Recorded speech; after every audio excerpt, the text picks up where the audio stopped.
السلام عليكم ورحمة الله تعالى وبركاته. الحمد لله أمي على فوق على بركة على ولي من ده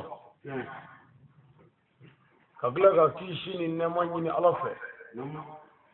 أكوك دبل سهر مكة نوي محمد صلى الله تعالى عليه وسلم أنا سود مسلمو أنا كسابو نمو أني مغمون تقرأ كلا لني بارج ما كلي فقط بقولوا ملكي على كهلا كانوا بي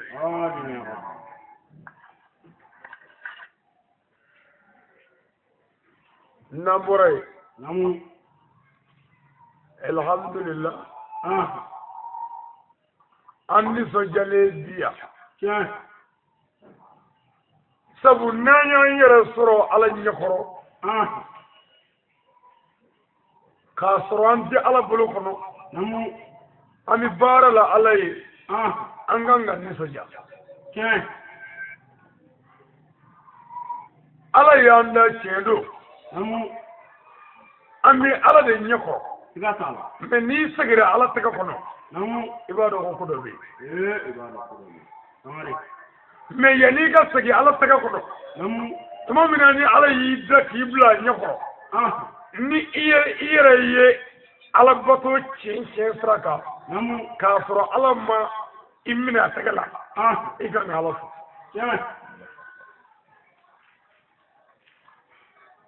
kama mi ala kula ala taga do makabawo ni tesara jenela ni na misirla o jala taga selema ato idura ki bishinu te taga kumbori na so zo wane ni tesara shwani na ni banabe ni na ni kuru kita misiri kono o jala taga bole no fa mais demi so mbe ala nyakoro ni ala tege ma buwano fe adi se ka buwano fe eri bela miniti bela mais on masikina ye wa mo masikino we mais ala nyere bana on gela ga nyere ye ku ala bato chena ka sara ala tege ma sama anga ala wallahi sorry bi ani fa jale biya nyo finyina kana to yi tege ku kangere ala la ka so fendi tege ku ayo ukagwalai taga kuru koro jumai fema kono koro jumai fenda kono koro jumai amba bina sanjo ala nyakoro ni ala ba fo ibismillah o inna le ni taga kuru le atare ngai o kuru le ko sandirle do fi fato jame iya da da fema ya kono iyo ke jonna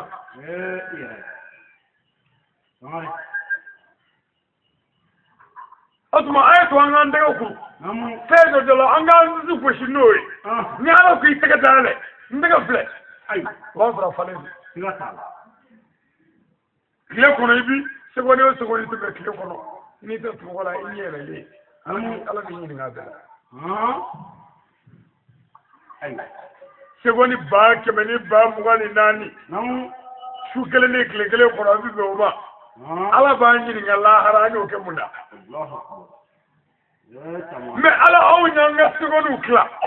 o nyanga minute ukla o nyanga ere ukla anyi doka nyere tala anyi doka mayala ala wo anyi dodima ka setwani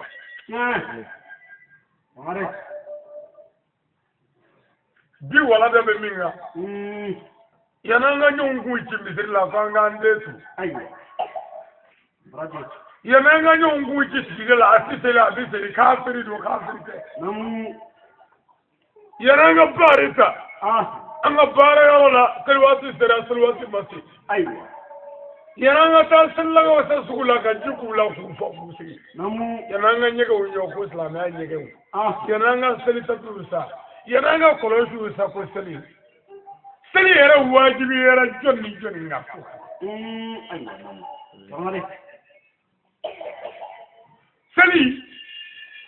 seli tata tata atigi ya di joni ma awajibi era joni nga jonne kan ga seli no je dona ami bari tamina o bi dabla billahi seli wajibi chati ala kira ko seli wajibi era ma duru deka ma duru o ma duru no ye wale duru no ye mami zoro seli kara wajibi ka awale duru ni kelenyi je kira ma fi kana seli danga wajibi te eka fadu ay na ta mitri welela khalfu jaa go nga ta mitri welela jonya fi ka bikete mena ta umu wele ko mitri welela kiya ta jana mu wele ko mitri welela jonya fi ko mitri mana wele ko mo ko wele ti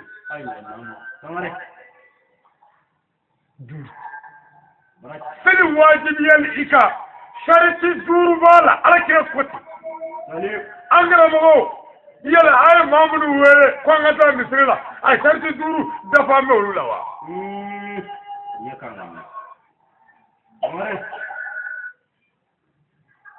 yana na baru ta kanga sabulu sa ko seli kama daga to zadigi me shagi kono bo bo ki se turu joni aba ko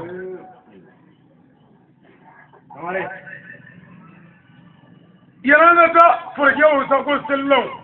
dunya fe ke ka se yana na ta tabi ta sugula ko sellon dunya fe ka se malmade ninda ke meni biduru de bulo ki ta sellon ka ta abli ko foro kana sa ni ngara niya be bi tagata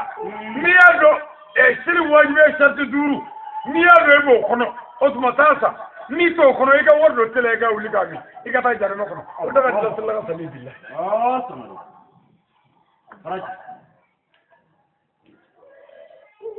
ko yidi ni ala wala yidi ni kebe kebe bi jigi kebe fala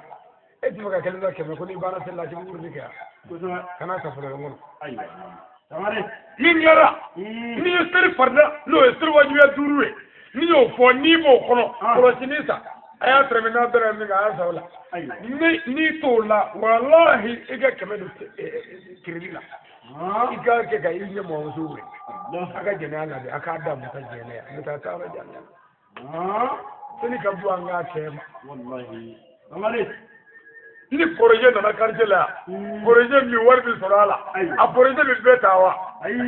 mali policier ta nana policier mo be mabala mali gendarme nana gendarmerie mo be mabala ko mo de be karangere docteur nana amako be bela ka bege docteur ya be ta ke docteur ya na wala be ke policier no ko ale candidat do ko taraka ke policier ko man gendarmerie to ko sube dana recrutement dana ko ale recruter ko ra ko le be ko amare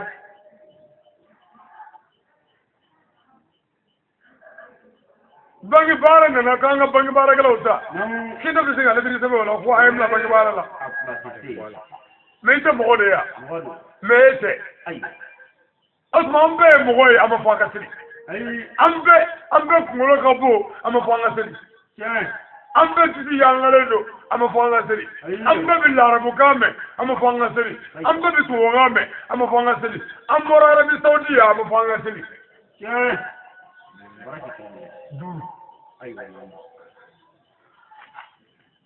nu kwani zona ka anname billahi islamia bi bondo nandula islam ramal aywa wali nu anname ne ala shida mama blala amare tabu ni setan anna ya foni mena yesa sura du kanga bi wa mi se sura ya rabbi ala ga sedama amin dine do ga ke ko pegata o bri o dine sokono o de dine tabolo do ni kira ku ya boye kam be ga sedi am ba bo kira nyere angwande aywa kira ga boma ala ga boma ali dine jora ala fe ala e jarre jo fodo ga ba me ala e kira o ci mo do de ba la taala ba kisi te ay bisa ba kisi ya no kara ma kira o nana dalu jo ala wa de ala ma jarime jowa ala de a sɛmɛ kiraw la k'a jɔwa ala y'i sara kiraw la k'a jɔwa n ko ala de ye jarime jɔ ka alijinɛ jɔ k'a sɔrɔ kira ko tɛ yen k'a sɔrɔ ka kiraw bila ka na ko a ye dɔw tɛntɛn dɛ an k'o bila alijinɛ kɔnɔ yan dɔw bɛna nɛni dɔw bɛna bugɔ dɔw bɛna dɔgɔya a ye kun n'o ye olu t'a yɔrɔ ye jarime ye mais pourquoi n'an tugu o kira kɔ n'an ne nana de munna an bɛ tugu o kira kɔ k'an bɛ dɔgɔya k'an tɛ kun n'o ye o tuma an bɛ fɛ jarime ko ka bɔ a ma an b'o ka bila a kɔnɔ nga la to da ke meleke wallahi jarme bi fa tew bona be billahi ke meleke wallahi aljine mo bi do ko juga na muruwe aljine bi nyini mo fe wallahi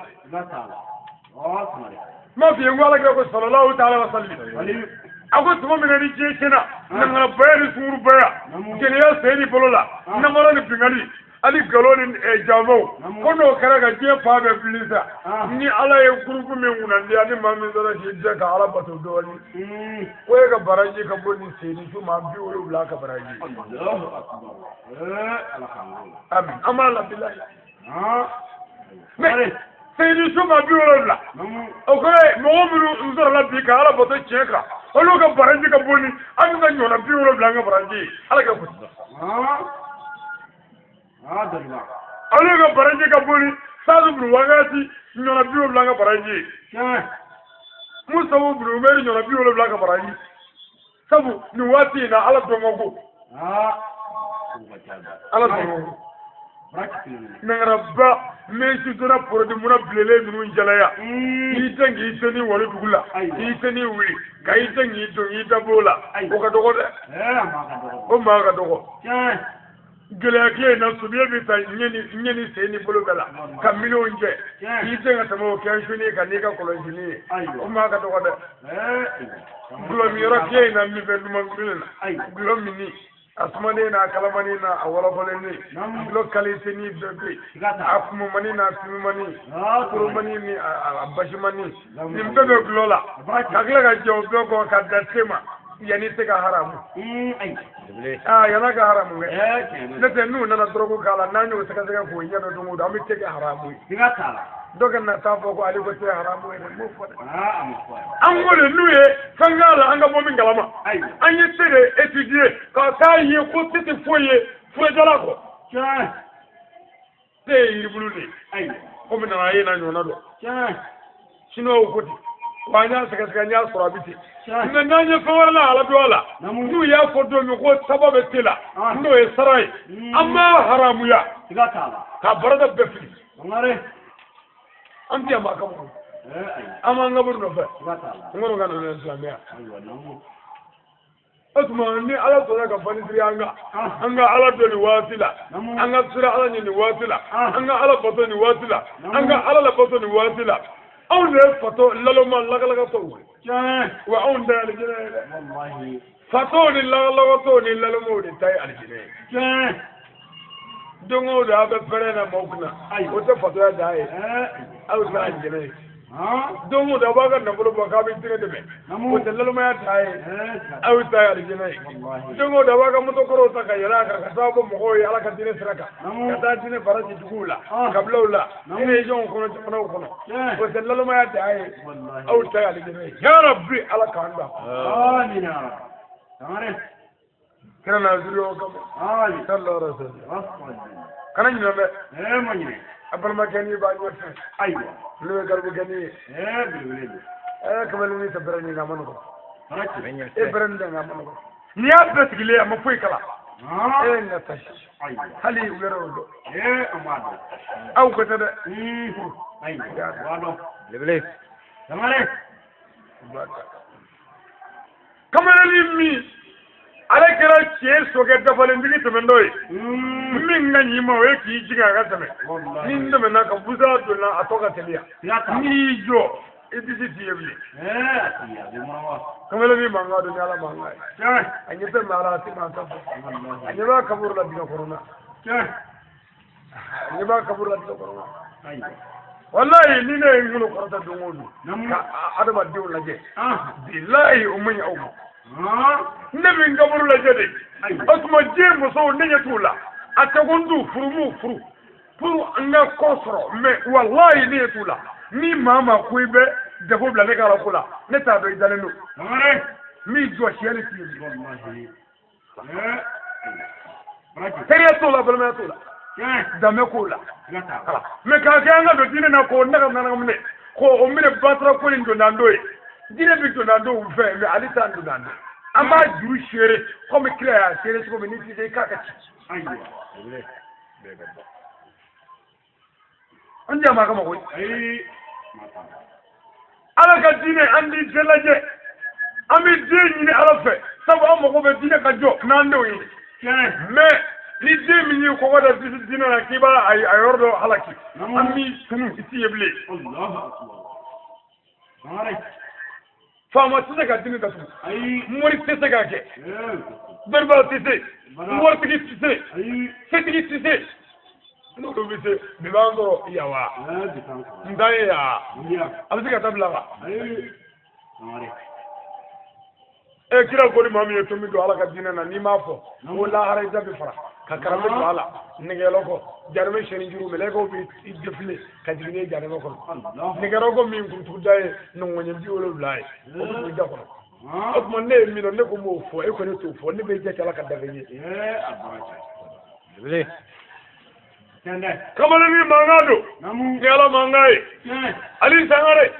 ni ya to fo wallahi abito yere ku sigile to kaso asra mo nyoni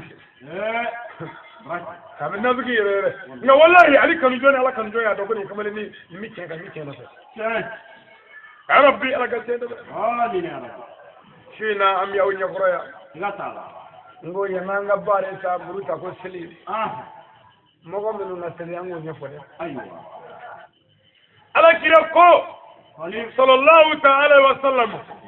akon sani wajibi ali sharti ika duru aywa iklo dale aywa afolo miye o ka soro ire islamé kana sali ni islamé maha okmo mun ya ko yo ko sali bi maga islamé ba o tigi be min ko kan ay ko kan na ay sali islamé pour aga figa sali pour aga ko wuli ga sali madu fo ga soro madu ire islamé o ma islamé re mune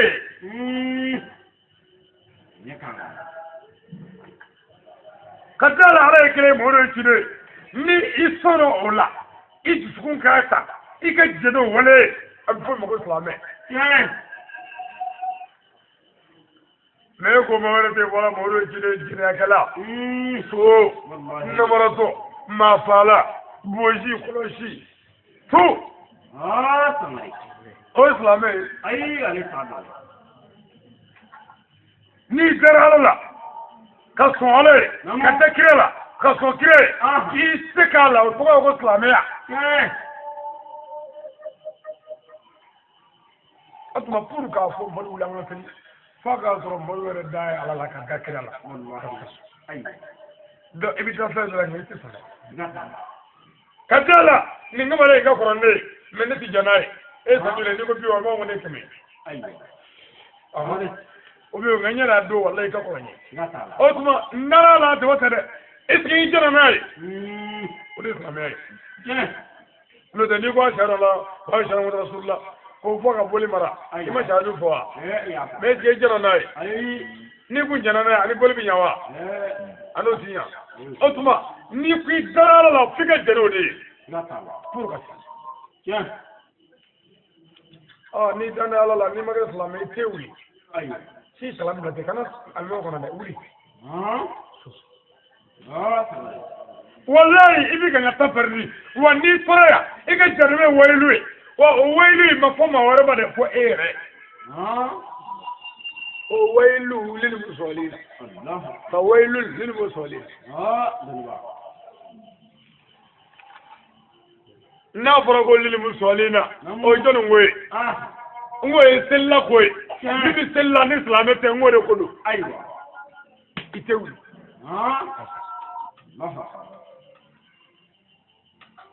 akan so islamé pour misri ka wole kay kori ko misri wole la ama bane ni kira islamé o ya folo afana gasro iye balikwe aywa okoro yani ni islamé ni demse wajibi tika ala kira ko ngande umla sallallahu alaihi wasallam na sandadro kanga po otonga video ngode ibu bla sallallahu kabu sangale wallahi sanduru ma sabu ko edem no lo bale clame je ko bele wallahi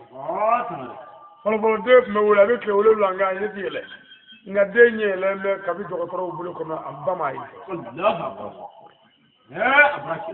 solo kana ko anda to anga tanga ko ko loka no tani de ko wala ke wala ma nyeti daga ni ta masoro ni ba ke wala nyeti Allahu ati fuyi me onga de nu wala wala ni ki buro sanga na wallahi tamale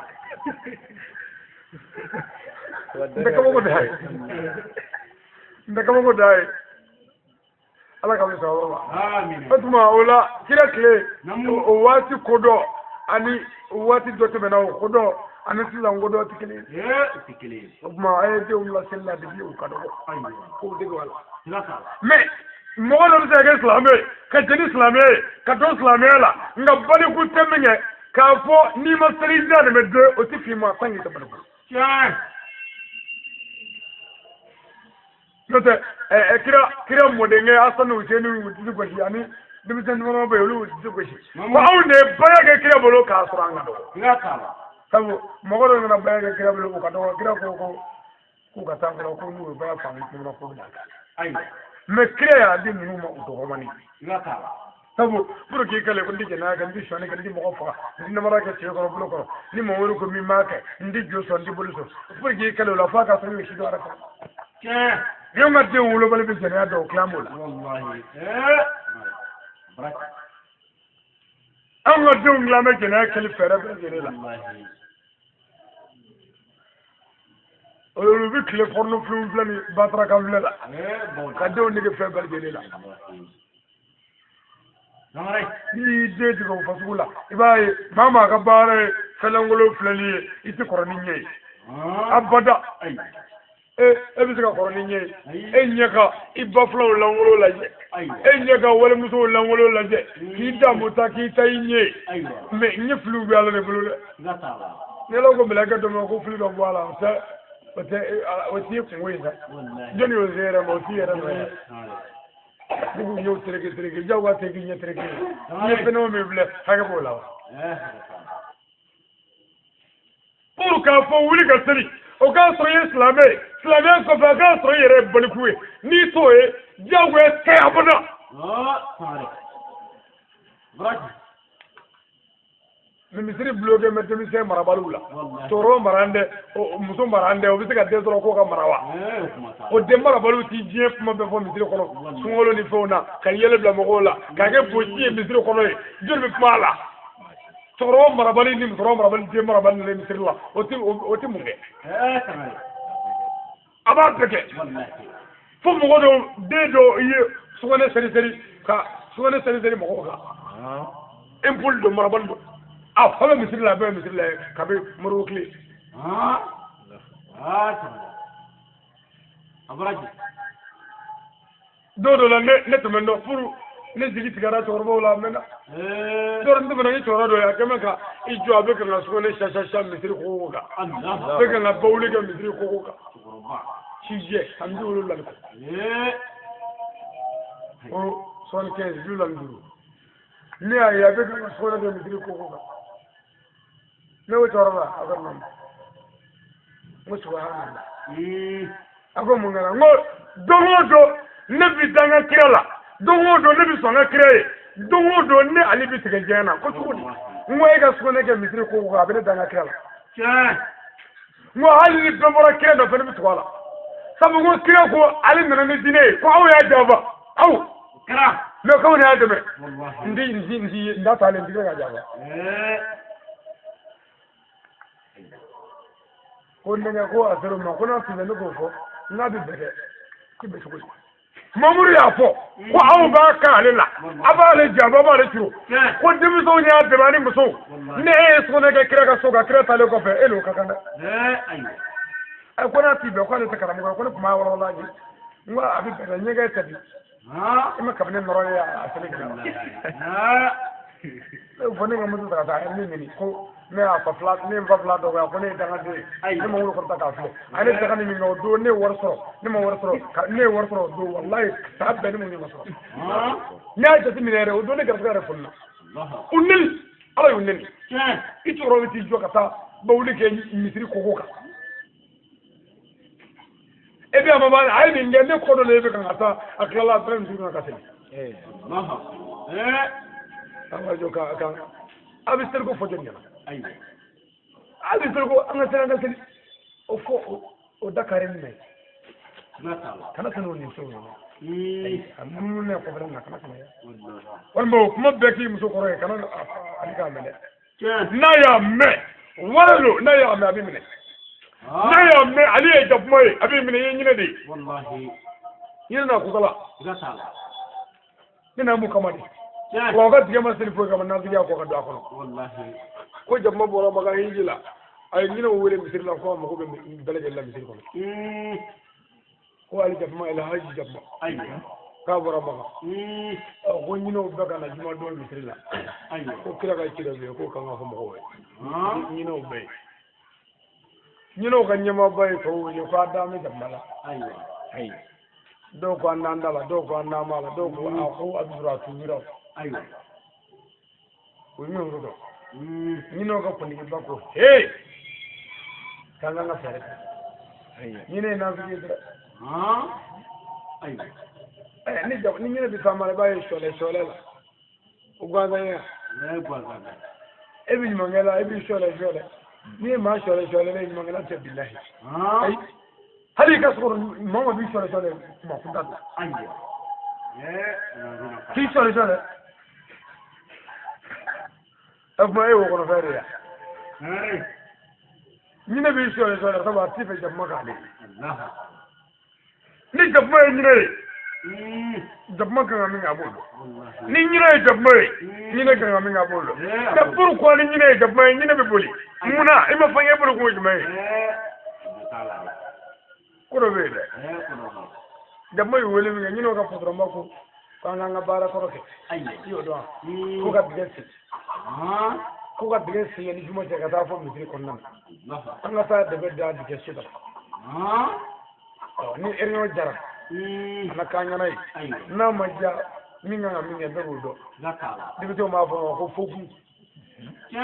foku ay ni wa telefon bi kono na atobe fofu da moto da mo na yindi mi waraga aka umara maga ay alhamdulillah ko kira da amma magani ko maga ngade ko alkawabi ko jebe comme ko yara ko aw bi mo ko woru ta ka taw ko e ko bi bere e ti ara kan to wera lare da mani tunga digi agara na fanyi no kundi da mo ko bur ala kele amasro abba jina wo ko atma moru galon digala nunu wajiri kala galon digala namara ta nunu aga jab mo kumora ati wonyi ni nata mamre wallahi ne manga manyuma aga juma wallahi pour ka fogo wuli ga sele aga sare islam o ko fe buluku wallahi ama bana islam e buluku ay joflo ana ko wuli kana mari wuli flo ngono ay sele ga pidi na president ba ka ta ko be ba so na manyare abani kana safaro nde fu bisa ga nyakula ni ko sellaga kakla ko ga nyakula bi jare ma kon e sellaga to sin bitala be ya e taro ga nyakula ya ibe ala ne daga tarbiyar daga de akal soro iya hagli tige ja mo go be ke baluguye mo go be ke islamé nga mo go ya tawtawledo wali mo go ya fabala wali mo go ya kulo dabande wali mogoy lagala todo wali mogoy lalma kalte do asefenga ma yala no kera sere juma fogo wuli ka sele o te hali galula allah flame ko doni akasro iya hali ti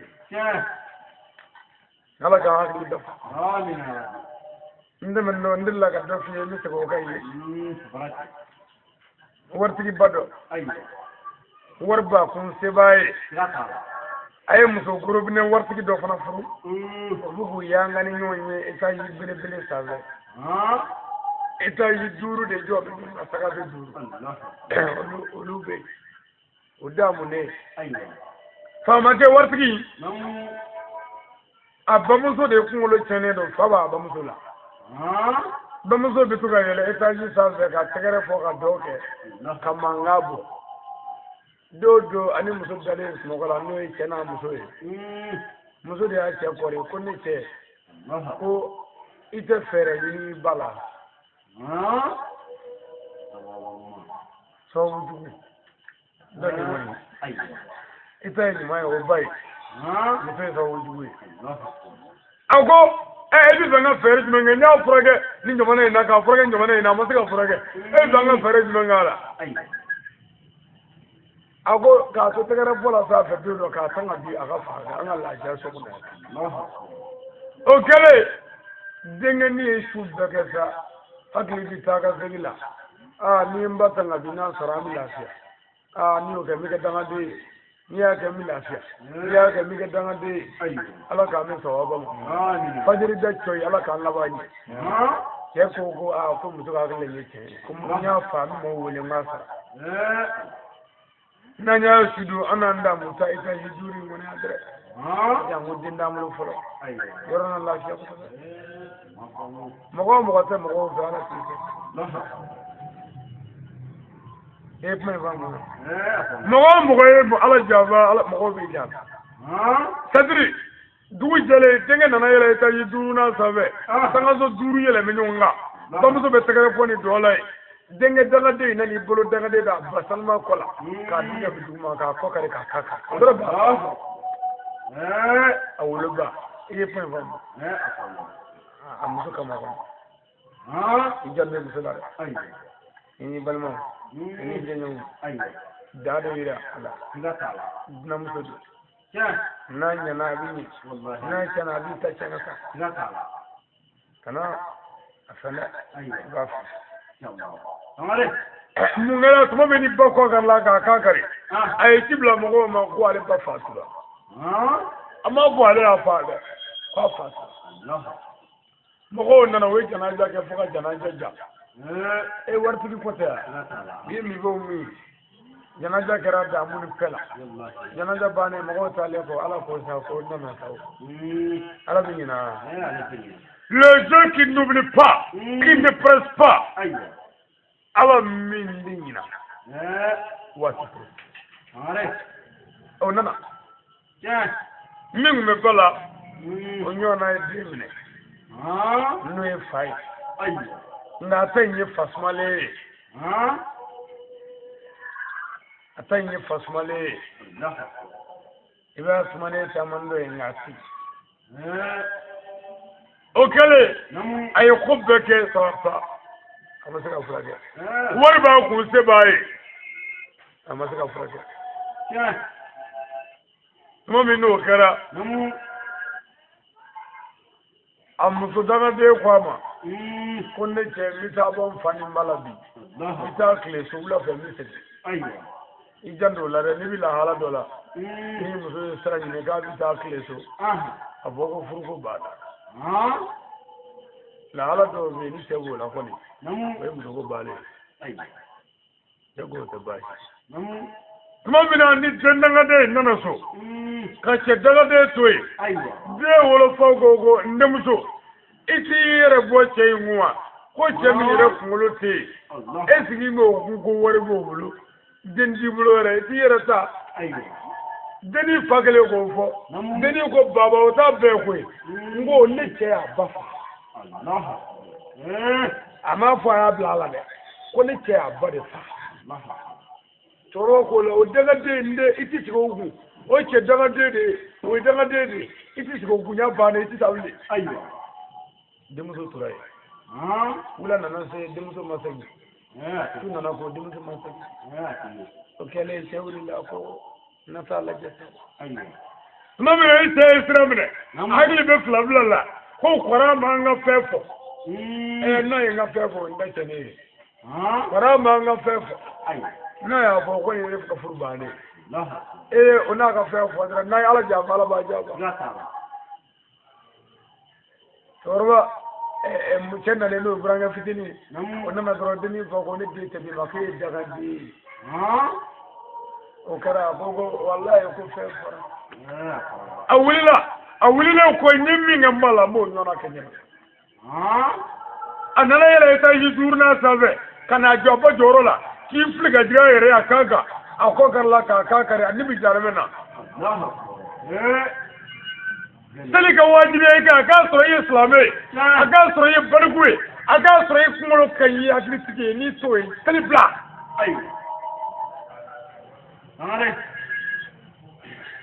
من يوم نجاكو هذا جوفي أيوة يقول يا رجال الله كامل سبحان الله آمين سلك واجبي شرطي ولي كسلي جاو يادو وشرطي أننا ويا أكاسر ويكسروا كمان نقلا نقول فتين يعني نقول بلي جنابا نقول أكاسر يبرولا هاي سيريا نقول أكاسر يبرولا سكين نقول أكاسر يبرولا بنا مستعان نقول أكاسر يبرولا أكاسر يكسر لا دا كلو لابو أكاسر يكسر جنابا ولانا تام مثيرلا دنيا فيه كل جنابا تنادلا كياتو ولا غدا مثيرلا دنيا كياتو ما تجي كنوا اما ما تجي ليه كنوا بتاع مثيرلا بيا